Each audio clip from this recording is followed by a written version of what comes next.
Hello students, welcome back to my channel physics समझो। और आज क्लास 12th के इलेक्ट्रोस्टैटिक्स का सेकेंड लेक्चर है और इलेक्ट्रोस्टैटिक्स के सेकेंड लेक्चर में आप सबका स्वागत है।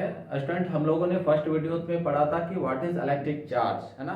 तो इलेक्ट्रिक चार्ज क्या था? तो it is the characteristic of material due to which it can exert force on other material.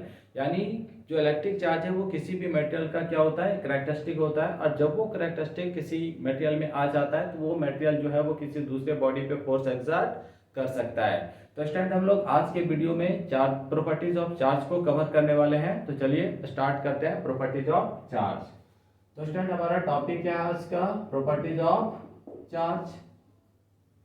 Properties of charge, ठीक है। तो हम लोग वन बाय वन चार्ज के सारे प्रॉपर्टीज को देखेंगे। तो हमारा जो फर्स्ट प्रॉपर्टीज है वो क्या है स्टूडेंट? तो like charges repel each other and unlike charges attract each other, ठीक है। यानी लाइक चार्जेस जो स्टूडेंट वो हमेशा एक दूसरे को क्या करते हैं? रिपेल करते हैं। और अनलाइक चार्जेस जो है वो हमेशा एक दूसरे को अट्रैक्ट करते हैं। तो चलिए एग्जांपल के हेल्प से समझते हैं। तो स्टूडेंट, हम लोगों ने बचपन में पढ़ा था कि हम लोग ग्लास रॉड को किससे रगड़ते थे? सिल्क क्लॉथ से। तो जब सिल्क क्लॉथ से रगड़ते थे तो ग्लास रॉड में क्या आ जाता था? Positive charge. और जब हम लोग एबोनाइट रॉड को कैट्स पर अदरवाइज उलन क्लॉथ से रब करते थे तो एबोनाइट रॉड पे क्या जाता था? नेगेटिव चार्ज, ठीक है। तो हम लोग क्या करते हैं, यहाँ पे दो ग्लास रॉड को ले लेते हैं। तो दोनों ग्लास रॉड पे चार्ज कैसा होगा? तो पॉजिटिव होगा, ठीक है। तो इस पे पॉजिटिव और इस पे क्या है?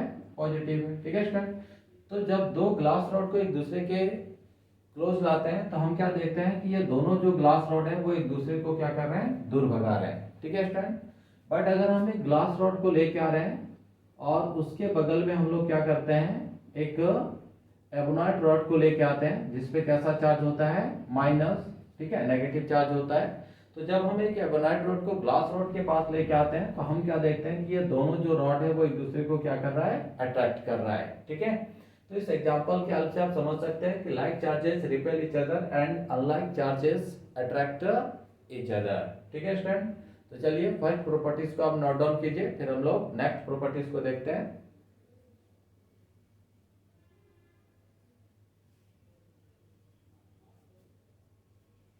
चलिए तो नेक्स्ट प्रॉपर्टीज को देखते हैं student.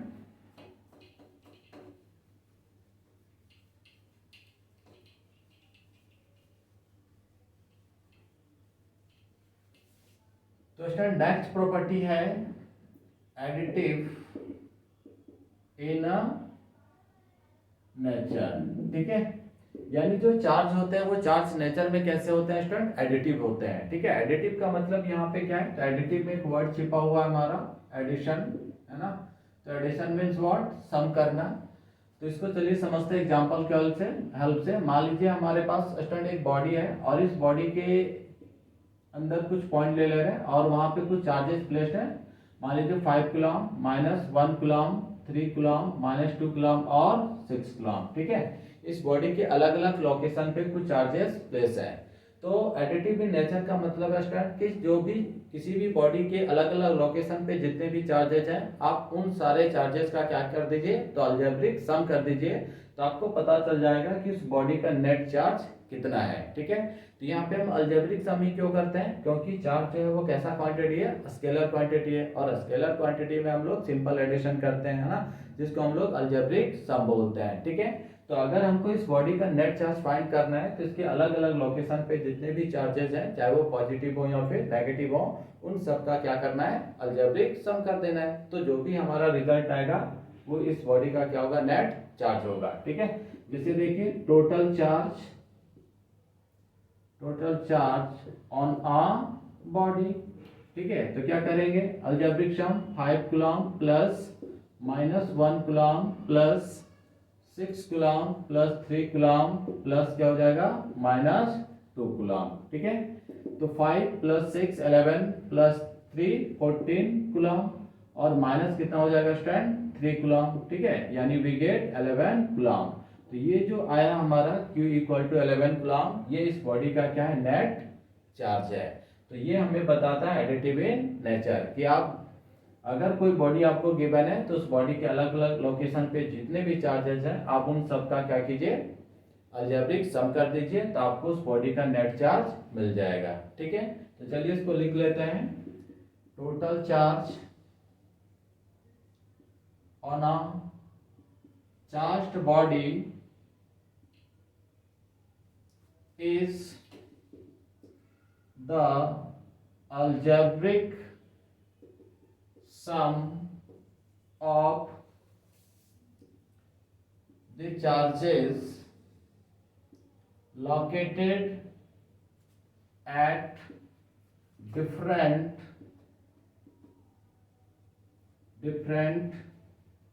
points in the body, ठीक है स्टूडेंट। तो चलिए इसको नोट डाउन कीजिए, फिर नेक्स्ट प्रॉपर्टीज को हम लोग देखते हैं।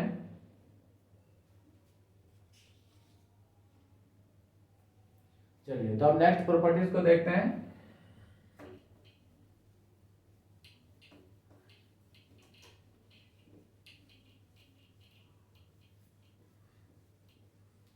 तो नेक्स्ट प्रॉपर्टीज क्या है student? Property number 3, quantization of charge, ठीक है स्टूडेंट। नेक्स्ट प्रॉपर्टीज क्या है? Quantization of charge. अब ये क्वांटाइजेशन ऑफ चार्ज क्या होता है? तो देखिए अगर हम क्वांटाइजेशन में देखें तो यहाँ पे हमको एक वर्ड मिल जाता है, क्या? क्वांटिटी, ठीक है, ठीक है स्टूडेंट। या फिर एक वर्ड हमको मिलेगा, क्या मिल जाएगा? क्वांटा, ठीक है। तो अभी हम लोग सिर्फ किस पे डिस्कस करते हैं? क्वांटिटी पे। तो देखिए मान लीजिए स्टूडेंट हमारे पास एक पैकेट है, ठीक है। किसका पैकेट है? तो टॉफी का पैकेट है, ठीक है। इसमें बहुत सारे टॉफी क्या है भरे पड़े हैं इस पैकेट में। अब हमको इस पैकेट का क्या करना है? वेट फाइंड करना है। तो अगर इस पैकेट का नेट वेट फाइंड करना है तो हमें क्या करना पड़ेगा? तो हमको ये पता होना चाहिए कि ये जो एक टॉफी है, इस एक टॉफी का वेट कितना है, ठीक है। मान लीजिए स्टूडेंट, यानी कितना है, इट मीन्स व्हाट, मान ले रहे हैं 10 ग्राम, ठीक है। और दूसरा चीज हमें क्या पता होना चाहिए कि इस पैकेट में टोटल नंबर ऑफ टॉफीज कितने हैं, मतलब n, ठीक है। n means number of toffees, और एक टॉफी का वेट कितना है? 10 ग्राम। तो अगर हम लोग इस n को 10 से मल्टीप्लाई कर देंगे तो क्या होगा? इस पूरे बॉडी का नेट वेट हमको मिल जाएगा। Clear student?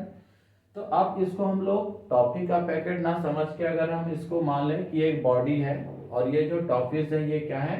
इलेक्ट्रॉन्स हैं, ठीक है। और हमको इस पूरे बॉडीज का क्या करना है? नेट चार्ज फाइंड करना है। Then what will you do? तो आपको अगेन वही प्रोसेस है, इस पे हमें फाइंड करना है कि एक इलेक्ट्रॉन का वैल्यू कितना होता है, ठीक है। तो एक इलेक्ट्रॉन मीन्स व्हाट? E, और ये हमें पता है 1.6 इंटू 10⁻⁻19 कूलम। और दूसरा चीज हमें क्या चाहिए कि इस बॉडी में नंबर ऑफ इलेक्ट्रॉन्स कितने हैं, इट मीन्स n। तो अगर हम इस n को e से मल्टीप्लाई कर दें, है ना, यानी n इंटू ई कर दें, तो देन वी गेट q, और q is what? Net charge of this body, है ना। q जो है वो इस बॉडी का क्या है? नेट चार्ज है। n क्या है? नंबर ऑफ इलेक्ट्रॉन, और e क्या है? चार्ज ऑफ इलेक्ट्रॉन, ठीक है। तो इस तरीके से हम किसी भी बॉडी के का नेट चार्ज जो है वो क्या कर सकते हैं? फाइंड कर सकते हैं। तो ये जो हम लोग q equal to plus N E है, और ये जो मेथड है इसी को हम लोग क्या बोलते हैं? क्वांटाइजेशन ऑफ चार्ज, ठीक है। अब यहाँ पे क्या है स्टूडेंट? तो यहाँ पे हम लोग प्लस माइनस यूज करते हैं, वाई? क्योंकि n जो है यहाँ पे क्या है? इंटेजर है ना। n is what? इंटेजर। अब इंटेजर जो है वो पॉजिटिव भी होते हैं और नेगेटिव भी होते हैं, है ना। यानी n इक्वल टू क्या होगा? 0 plus minus 1 plus minus 2 and so on. तो ये पॉजिटिव भी होते हैं और नेगेटिव भी होते हैं। Clear friend? तो हमारे पास एक फॉर्मूला क्या निकल के आ गया कि q इक्वल टू क्या होता है? Plus minus n e। Clear friend? और q is what? Where q equal to charge on the body, ठीक है। N is what? Charge of an electron. N is what? Integer. और ये जो integer है वो क्या होगा? 0 plus minus 1 plus minus 2 plus minus 3 and so on. ठीक है स्टूडेंट, तो चलिए इसका डेफिनेशन लिख लेते हैं या फिर क्वांटा के हिसाब से समझते हैं। तो क्वांटा मीन्स क्या होता है स्टूडेंट? पैकेट, है ना। क्वांटा का मतलब क्या होता है? पैकेट। यानी आप डेफिनेशन बनाएंगे तो क्या हो जाएगा? Packet of charge. यानी चार्ज में कितने अमाउंट का पैकेट होता है? तो हम लोगों ने फंडामेंटल चार्ज में पढ़ा था कि जो हमारा फंडामेंटल चार्ज होता है वो कितने अमाउंट का पैकेट होता है? 1.6 × 10⁻⁻19 कूलम। ठीक है, तो यानी ये जो इक्वेशन फॉर्मूला हमारे पास आया, ये फॉर्मूला हमें क्या बता रहा है कि किसी भी बॉडी का जो नेट चार्ज होता है वो हमेशा इंटीग्रल मल्टीपल होता है किसका? ई का, है ना। ये ई जो है स्मॉलेस्ट चार्ज होता है, तो इसको हम ब्रेक नहीं कर सकते हैं। यानी ई जो है कभी भी फ्रैक्शनल नहीं होता है, ये हमेशा क्या होगा? इंटीग्रल मल्टीपल ऑफ ई होगा। ठीक है, तो किसी भी बॉडी में जो नेट चार्ज पाया जाता है वो must be integral multiple of the quantity of E. Clear student? तो चलिए इसको लिख लेते हैं।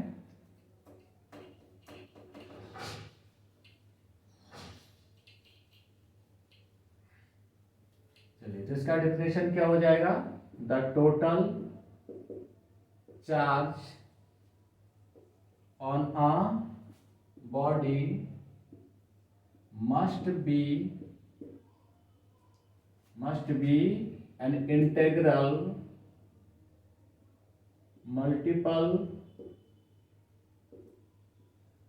of E।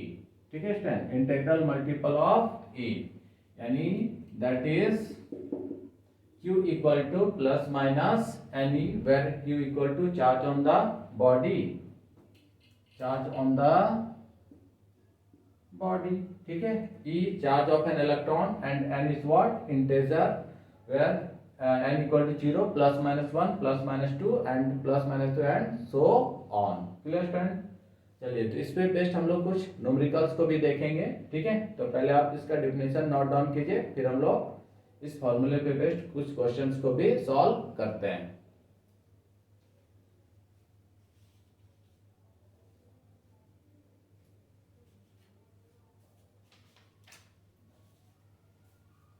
चलिए, तो कोई एक दो न्यूमेरिकल लेते हैं स्टूडेंट, क्वांटाइजेशन ऑफ चार्ज पे based.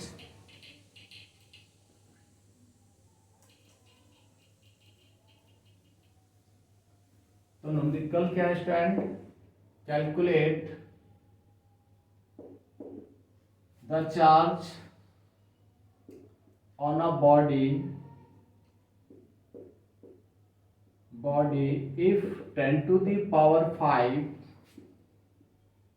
electrons are removed from it। Clear student? यानी एक बॉडी है, ठीक है, हमें क्या फाइंड करना है? Charge on a body if 10 to the power 5 electrons are removed from it. ठीक है स्टूडेंट, यानी कोई बॉडी है, इस बॉडी से क्या हो रहा है? 10 to the power 5 इलेक्ट्रॉन जो है वो जा रहे हैं, यानी किसी दूसरे बॉडी में ट्रांसफर हो रहे हैं। ठीक है, इसका मतलब ये क्या गिवन है? हमें n गिवन है। ठीक है, तो n is what? 10 to the power 5। तो हमें क्या फाइंड करना है? Q फाइंड करना है। ठीक है, तो therefore Q equal to Ne, it means n is what? 10 to the power 5 into E का वैल्यू कितना होगा? 1.6 × 10 to the power -19 कूलम। तो 1.6 × 10 to the power -19। ठीक है, तो then Q equal to 1.6 × 10 to the power, अब देखिए +5 -19, प्लस माइनस करेंगे then we get -14 coulomb. This is what? Q। ठीक है, चलिए नेक्स्ट क्वेश्चन हम लोग लेते हैं।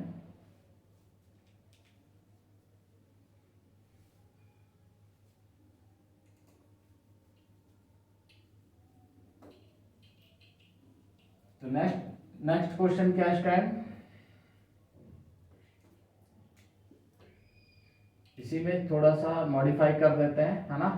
तो 10 to the power 6 electrons are added to it.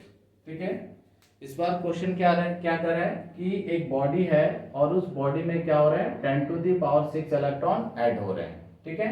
यानी अगेन इस क्वेश्चन में क्या गिवन है, n गिवन है, n कितना है 10 टू द पावर 6 और हमें फाइंड क्या करना है, q फाइंड करना है। तो अगेन यूज करेंगे quantization of charge, it means therefore q equal to n is what 10 to the power 6 and e is what 1.6 into 10 to the power minus 19 coulomb. Then 1.6 into 10 to the power minus 19 plus 6 plus minus करेंगे minus 13 coulomb. This is charge. Clear student? चलिए तो इसको note down कीजिए। Next properties हम लोग देखते हैं।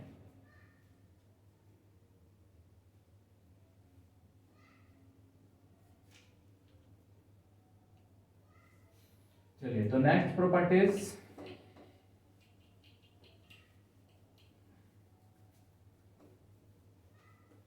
Property number 4, ठीक है स्टूडेंट। तो नेक्स्ट प्रॉपर्टी क्या कहता है कि charge is associated with mass but mass is not associated with charge, ठीक है student. Charge is associated with mass but mass is not associated with charge. यानी इसका कहने का मतलब क्या है कि जो चार्ज होता है वो किससे जुड़ा हुआ है, मास से। यानी जहां पे चार्ज है वहां पे क्या होगा, मास भी होगा। बट अगर जहां पे मास है कोई जरूरी नहीं कि वहां पे चार्ज होगा ही होगा। जैसे एग्जांपल इलेक्ट्रॉन, अगर इलेक्ट्रॉन की बात करें तो इलेक्ट्रॉन के पास क्या है, चार्ज है, तो उसके पास क्या स्टूडेंट, मास भी है ना। यानी चार्ज के साथ साथ क्या जुड़ा हुआ है, मास भी जुड़ा हुआ है। अगर हम लोग प्रोटॉन की बात करते हैं तो प्रोटॉन के पास भी क्या होता है, चार्ज होता है, ठीक है। और इसके पास भी क्या होता है स्टूडेंट, मास होता है। यानी जहां पे चार्ज है वहां पे मास भी है, ठीक है। बट अगर हम लोग न्यूट्रॉन की अगर हम लोग बात करें, ठीक है, तो न्यूट्रॉन की जब हम लोग बात करते हैं तो न्यूट्रॉन के पास क्या है, मास तो है बट इसके पास कोई चार्ज नहीं होता है, ठीक है। तो इसीलिए बोला जा रहा है कि charge is associated with mass. यानी जहां पे चार्ज प्रेजेंट है तो डेफिनेटली वहां पे क्या होगा, मास होगा। लेकिन अगर जहां मास है तो वहां पे जरूरी नहीं कि है वहां पे चार्ज होगा ही होगा, ठीक है स्टूडेंट। ये था हमारा प्रॉपर्टीज नंबर 4। तो अब इसको नोट डाउन कीजिए, फिर हम लोग नेक्स्ट प्रॉपर्टीज को देखते हैं।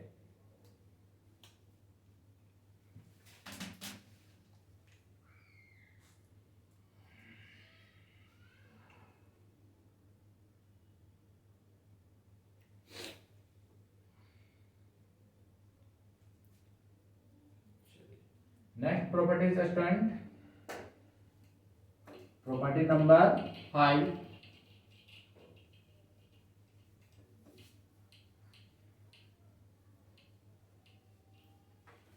तो प्रॉपर्टी नंबर 5 क्या है, charge does not depend on the speed of the particle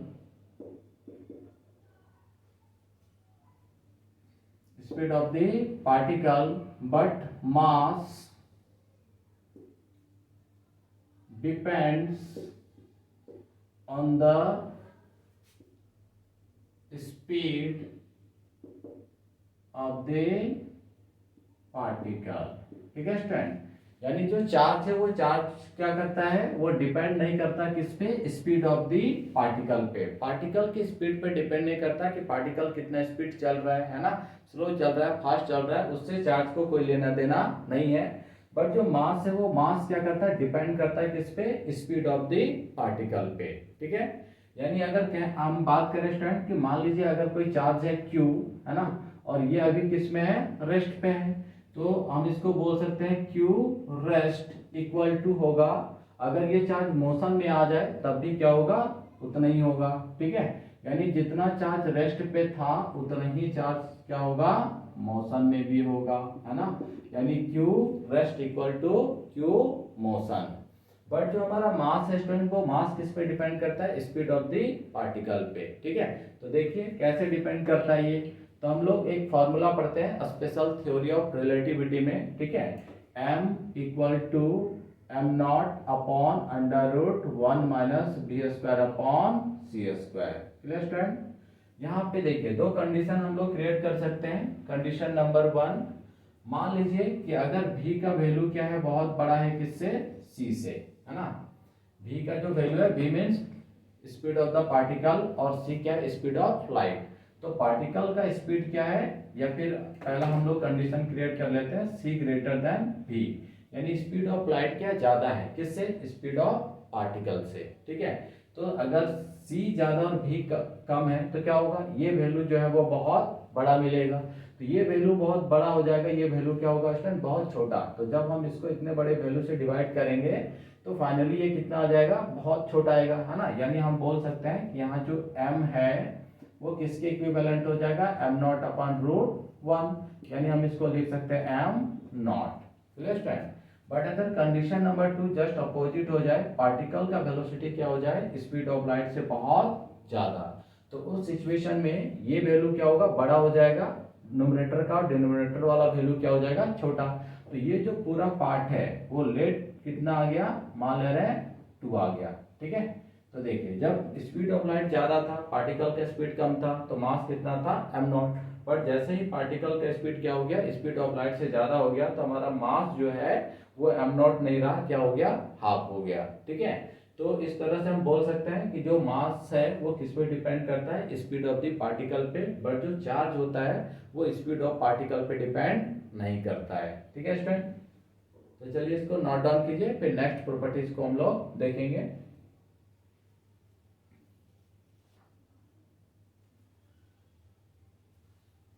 चलिए नेक्स्ट देखते हैं property number 6।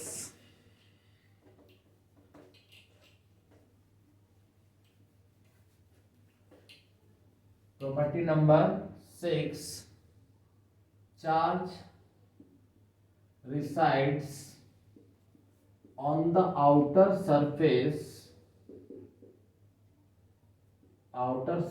of the conductor। ठीक है, charge resides on the outer surface of the conductor। ठीक है स्टूडेंट, तो चार्ज जो होता है वो हमेशा कंडक्टर के आउटर सरफेस पे क्या करता है, रिसाइड करता है। जैसे मान लीजिए हमारे पास एक बॉडी है और ये कैसा बॉडी है, पॉजिटिवली चार्ज बॉडी है। ठीक है, तो पॉजिटिवली चार्ज बॉडी है तो पूरे बॉडी पे कैसा चार्ज होगा, पॉजिटिवली चार्ज। अब ये सिचुएशन कंडीशन नंबर 1 है, फिगर 1 है ना। बट हम लोगों ने क्या पढ़ा है कि सेम चार्जेस जो है यानी लाइक चार्जेस जो है वो एक दूसरे को क्या करते हैं, रिपेल करते हैं। तो धीरे धीरे ये चार्जेस क्या करेंगे, एक दूसरे को रिपेल करना स्टार्ट करेंगे। ठीक है, तो चार्जेस जो है वो धीरे धीरे क्या होंगे,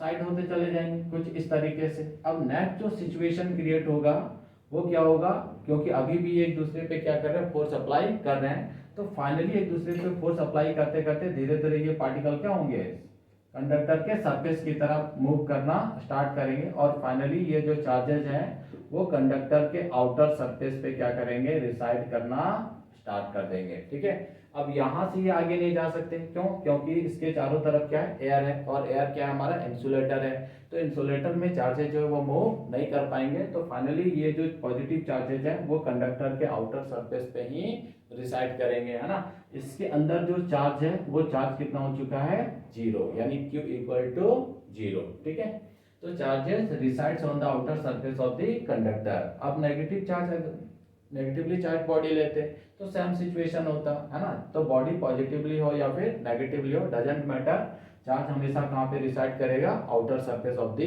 कंडक्टर। ठीक है स्टूडेंट, चलिए तो इसको नोट डाउन कीजिए, नेक्स्ट प्रॉपर्टी को हम लोग देखते हैं।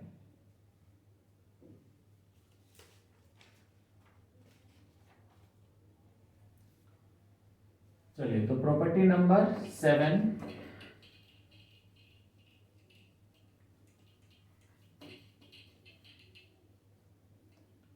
तो प्रॉपर्टी नंबर 7 क्या स्टूडेंट, चार्ज इज ट्रांसफरेबल। ठीक है स्टूडेंट, चार्ज क्या है तो ट्रांसफरेबल होता है। कैसे? तो मान लीजिए हमारे पास एक बॉडी है, ठीक है, और इसके पास अभी चार्ज कितना है Q1 है, और एक दूसरा बॉडी है, इसके पास चार्ज कितना स्टूडेंट Q2 है, ठीक है। अभी इसका जो इनिशियल पोटेंशियल है, इनिशियल पोटेंशियल वो कितना है V1, और इसका जो इनिशियल पोटेंशियल है वो हमारा है V2, ठीक है। इनिशियल पोटेंशियल यहाँ पे V1 और यहाँ पे कितना हो गया V2 हो गया। अब हमें पता है कि चार्जेस का फ्लो कब होता है तो higher potential to lower potential, यानी जो चार्ज फ्लो करता है वो हमेशा हायर टू लोअर है ना। तो मान ले रहे हैं कि अभी जो V1 ग्रेटर देन क्या है V2 है, ठीक है। तो जैसे ये दोनों को कनेक्ट करेंगे तो Q1 से चार्जेस का क्या होगा फ्लो स्टार्ट होगा, और बॉडी किस पे जाएगा सेकंड बॉडी पे, यानी इसको बॉडी ए और इस पे क्या मान ले रहे हैं बॉडी बी। तो चार्ज जो है बॉडी ए से ट्रांसफर होना स्टार्ट होगा और किस पे जाएगा बॉडी बी पे। तो कब तक जाएगा जब तक इन दोनों का पोटेंशियल सेम नहीं हो जाएगा, ठीक है। तो मान ले रहे हैं अब जो है वो फाइनल पोटेंशियल कितना हो गया तो V1 डैश, और इधर फाइनल जो पोटेंशियल है वो हमारा कितना हो गया V2 डैश, ठीक है। तो जैसे ही V1 डैश इक्वल टू क्या होगा स्टूडेंट V2 डैश हो जाएगा, चार्जेस का फ्लो क्या हो जाएगा बंद हो जाएगा, ठीक है। तो चार्जेस ट्रांसफरेबल, यानी चार्ज जो है वो एक बॉडी से दूसरे बॉडी में क्या हो सकता है ट्रांसफर हो सकता है, ठीक। तो चलिए नोट डाउन कीजिए, फिर नेक्स्ट प्रॉपर्टीज देखते हैं।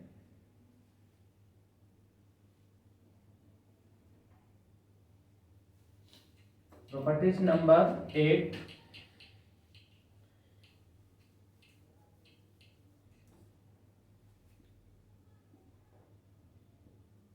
कंजर्वेशन ऑफ चार्ज, ठीक है। तो कंजर्वेशन ऑफ चार्ज, तो स्टूडेंट हम लोगों ने 9th क्लास में पढ़ा है कंजर्वेशन ऑफ एनर्जी। तो कंजर्वेशन ऑफ एनर्जी में क्या होता है, energy can neither be created nor be destroyed, it can simply be transferred from one form to another form, ठीक है। तो सेम चीज यहाँ पे भी है, कंजर्वेशन ऑफ चार्ज, यानी charge can neither be created nor be destroyed, it can simply be transferred from one body to another body, ठीक है।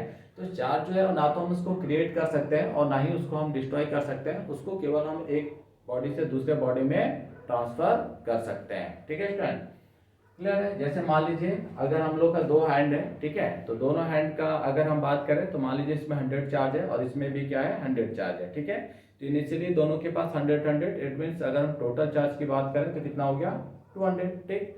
बट जैसे ही हम इन दोनों हैंड्स को क्या किया आपस में रब किए तो क्या पता चला कि इसमें कितना आ गया 150 और इसमें कितना हो गया 50, ठीक है।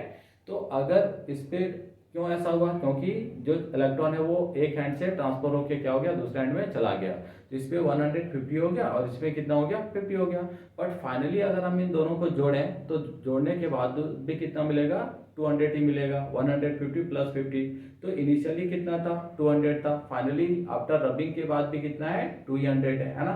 तो हम कह सकते हैं कि जो सिस्टम में जो चार्जेस का ट्रांसफॉर्मेशन तो हुआ बट वो हमेशा रिमेन्स क्या है कांस्टेंट है, ठीक है। यानी तो हम इसको लिख सकते हैं the total charge, the net charge on a body, sorry इसको दूसरे तरीके से हम लोग लिख लेते हैं, ठीक है। The net charge for an isolated system, ठीक है। The net charge for an isolated system remains constant, ठीक है स्टूडेंट। अगर हम एक आइसोलेटेड सिस्टम की बात करते हैं तो आइसोलेटेड सिस्टम का जो नेट चार्ज होता है वो हमेशा क्या होता है कांस्टेंट होता है। अब देखिए यहाँ पे एक वर्ड है आइसोलेटेड, आइसोलेटेड का मतलब क्या है तो वैसा सिस्टम जिसपे बाहर का इफेक्ट नहीं पड़ता है ना। जैसे मान लीजिए एक बॉडी है और इस बॉडी पे हम बाहर से क्या कर रहे हैं फोर्स अप्लाई कर रहे हैं, तो इसके अंदर कोई चेंजेस नहीं हो रहा है, यानी इसके एटम्स के बीच जो डिस्टेंस है वो कंटिन्यू क्या है ये बॉडी से वो मेंटेन करके रख रहा है। तो वैसे सिचुएशन में हम उस बॉडी को क्या बोलते हैं आइसोलेटेड बॉडी, ठीक है। तो चलिए इसको एग्जांपल के हेल्प से समझते हैं। तो एग्जांपल में क्या स्टूडेंट यूरेनियम 92 238, जब यूरेनियम 238 हमारा ब्रेक होगा तो क्या बनाएगा थोरियम यानी TH 90 234 प्लस हीलियम 24, ठीक है। तो देखिए इसका एटॉमिक नंबर कितना है 92, ब्रेक होने के बाद क्या बना है थोरियम प्लस हीलियम। तो इसका एटॉमिक नंबर देखिए 90 और हीलियम का कितना है 2, तो अगेन कितना हो गया 92। तो इनिशियली जितना था उतना ही क्या है ब्रेक होने के बाद भी है। ठीक है, तो इनिशियल चार्ज इसके पास अगर हम बोले 92 तो फाइनल चार्ज भी कितना है 92 ही है। ठीक है स्टूडेंट, चलिए तो नेक्स्ट एक और एग्जांपल देखते हैं हम लोग, पेयर प्रोडक्शन। ठीक है, तो इसको पहले हम रब करते हैं फिर दूसरे एग्जांपल को लेके आते हैं। चलिए तो नेक्स्ट एग्जांपल है पेयर प्रोडक्शन। ठीक है, पेयर प्रोडक्शन। अब देखिए इसमें नाम से पता चल रहा है कि जो भी प्रोडक्शन होने वाला है यानी जो कुछ भी बनने वाला है वो किस में बनने वाला है स्टूडेंट, पेयर में बनने वाला है। ठीक है, तो पेयर प्रोडक्शन में क्या होता है कि जो हमारा गामा रेज है ना, ये गामा रेज जो है वो एक हैवी न्यूक्लियस। ठीक है, तो गामा रेज जो है वो जब हैवी न्यूक्लियस से स्ट्राइक करता है तो क्या बनता है स्टूडेंट, इलेक्ट्रॉन प्लस क्या बनता है पॉजिट्रॉन। ठीक है, इलेक्ट्रॉन प्लस क्या बनता है पॉजिट्रॉन। अगर हम गामा रेस की बात करें तो गामा रेस के पास चार्ज कितना होता है 0। ठीक है, यानी इनिशियल चार्ज कितना है 0। अब ये जब गामा रेस हेवी न्यूक्लियस से स्ट्राइक किया तो स्ट्राइक करने के बाद वो किसमें ब्रेक हो गया, इलेक्ट्रॉन प्लस पॉजिट्रॉन पे। अगर इलेक्ट्रॉन का चार्ज की बात करें तो -1.6 into 10 to the power -19 coulomb. ठीक है, और पॉजिट्रॉन पे के पास चार्ज कितना होता है तो +1.6 into 10 to the power -19 coulomb. Clear student, तो अगर फाइनल चार्ज की बात करें तो फाइनल चार्ज भी कितना है 0 है। ठीक है, क्योंकि +1.6 into 10 to the power -19 coulomb और +1.6 into 10 to the power -19 coulomb दोनों को ऐड कर देंगे तो रिजल्ट कितना मिलेगा 0। तो इनिशियली गामा रेज के पास चार्ज कितना था 0 था और फाइनली भी चार्ज कितना है 0 है। तो इसी को हम लोग बोलते हैं कंजर्वेशन ऑफ चार्ज, यानी the net charge for an isolated system remains constant, है ना। तो आइसोलेटेड सिस्टम के लिए जो नेट चार्ज होता है वो हमेशा क्या होता है कांस्टेंट होता है। ठीक है, क्लियर स्टूडेंट, तो चलिए इसको नोट डाउन कीजिए फिर हम लोग नेक्स्ट प्रॉपर्टीज की ओर बढ़ते हैं।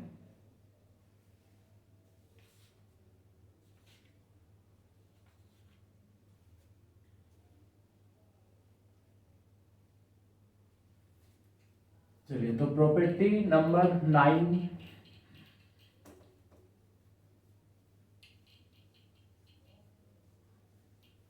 तो प्रॉपर्टी नंबर 9 क्या stand, property number 9, accelerated charge radiates energy and it produce electric and magnetic field। ठीक है स्टूडेंट, यानी जो एक्सेलरेटेड चार्ज होता है वो क्या करता है रेडिएट्स करता है, एनर्जी रेडिएट करता है ना, and it produce electric and magnetic field. ठीक है स्टूडेंट, अब ये एक्सेलरेटेड चार्ज कैसे एनर्जी रेडिएट करता है तो हम लोग एटॉमिक स्ट्रक्चर के बारे में पढ़े हैं, है ना, कि जो प्रोटॉन और न्यूट्रॉन होते हैं वो न्यूक्लियस पे होते हैं और जो इलेक्ट्रॉन्स होते हैं वो अलग अलग ऑर्बिट पे क्या करते हैं घूमते रहते हैं। ठीक है, अब देखिए ये जितने भी इलेक्ट्रॉन होते हैं उन सबका अपना एक सर्टेन एनर्जी लेवल होता है। ठीक है, तो मान ले रहे हैं ये जो इलेक्ट्रॉन है इसके पास कितना एनर्जी है 10 जूल है और इसको बाहर से कुछ एनर्जी मिल जाता है, लेट अस सपोज 10 जूल। ठीक, तो जैसे इसका एनर्जी 20 जूल होता है ये थोड़ा बेचारा क्या हो जाता है एक्साइटेड होता है और एक्साइटेड होकर अपने ऑर्बिट को छोड़ के हायर एनर्जी ऑर्बिट पे चला जाता है और जैसे वो हायर एनर्जी ऑर्बिट से अगेन अपने लोअर एनर्जी ऑर्बिट पे आता है तो ये क्या करता है एनर्जी रिलीज करता है। ठीक है, तो यहाँ पे चार्ज इलेक्ट्रॉन क्या हो रहा है एक्सेलरेट हो रहा है ना, lower energy level to higher energy level and again higher energy level to lower energy level. तो जब वो चार्ज हमारा एक्सेलरेट हो जाता है तो हमेशा क्या करेगा एनर्जी रिलीज करेगा। ठीक है, और इसके साथ ही वो जब चार्ज इलेक्ट्रॉन हमारा एक्सेलरेट हो जाता है तो वो इलेक्ट्रिक फील्ड भी प्रोड्यूस करता है और मैग्नेटिक फील्ड भी प्रोड्यूस करता है। ठीक है, तो हम लोगों ने आज के वीडियो में जितने भी प्रॉपर्टीज ऑफ चार्ज थे स्टूडेंट उसको हम लोगों ने कवर किया 1 बाय 1। तो नेक्स्ट वीडियो में हम लोग फिर नेक्स्ट टॉपिक्स को कवर करेंगे, तो तब तक के लिए बाय बाय, टाटा, बाय बाय।